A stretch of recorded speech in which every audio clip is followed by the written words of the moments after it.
মসজিদে যারা জুতা চুরি করে, মাজারে যারাই বোমা হামলা করে, ওই ইস্তেমার মাঠে যারা হুজুর হাইরে পকেট মারে, ওরাই বোমা হামলা করে, ওরাই জঙ্গি। যদি মাজার ভাঙতে হয় আগে দয়াল নবীর মাজার ভেঙে আসুক। আমি আমার ব্যক্তিগত কাজে আসছি এবং আমি মাজারকে ভালোবাসি। আমি গুলিস্তান ঢাকা আসলে মাজারে অবস্থান করি, কিছু সময় হয়তো জিয়ারত করি।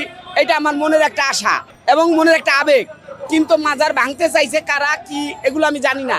তো যদি কেউ অন্যায়ভাবে কোনো প্রতিষ্ঠান, শুধু মাজার না, যে কোনো প্রতিষ্ঠান, আর্থিক প্রতিষ্ঠান যদি ধ্বংস করতে চায়, তার বিরুদ্ধে জনগণের বাধা দেওয়া উচিত। মসজিদে যারা জুতা চুরি করে, মাজারে যারাই বোমা হামলা করে, ওই ইস্তেমার মাঠে যারা হুজুর হাইরে পকেট মারে, ওরাই বোমা হামলা করে, ওরাই জঙ্গি, ওরাই ইসলামের বিরোধ। যারা জমিনের ভিতরে ফ্যাসাদ সৃষ্টি করে, ওরাই মোস্টেক। এটা বলতে গেলে অনেক দূর চলে যাবে, আমি অত দূর যেতে চাই না। আর অত দূর গেলে এটা আমাকে নিয়ে সমালোচনা হবে, এত দূর আমি চাই না।